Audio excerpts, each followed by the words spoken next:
Bonsoir, bonsoir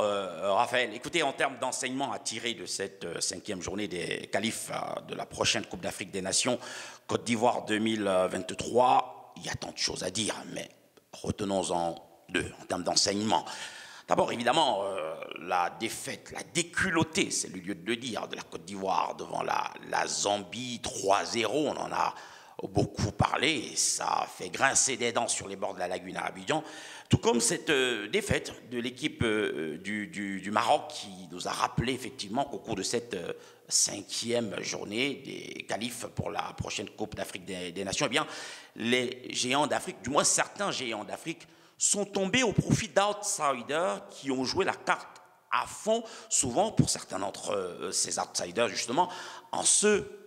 qualifiant. Mais c'est un peu anecdotique pour dire toute la vérité, parce que la plupart de ces géants qui sont tombés au cours du week-end qui vient de s'achever, eh bien, la plupart étaient déjà qualifiés, avaient déjà leur ticket pour la CAN 2023, et donc les sélectionneurs de ces équipes ont simplement profité de cette cinquième journée pour faire tourner, évidemment, rôder les effectifs. Deuxième chose à dire pour la suite, c'est qu'effectivement les leaders historiques du football africain, les gros calibres de l'heure, ont répondu présent au cours de cette cinquième journée. Il faut quand même remarquer que l'Égypte, l'Algérie, le Sénégal, à l'heure qu'il est, et on peut le dire, en dehors du Cameroun, les vainqueurs des 4 voire 5 dernières éditions de la Coupe d'Afrique des Nations ont déjà leur ticket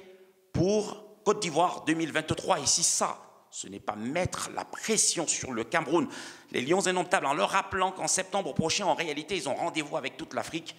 eh bien, dites-moi ce que c'est.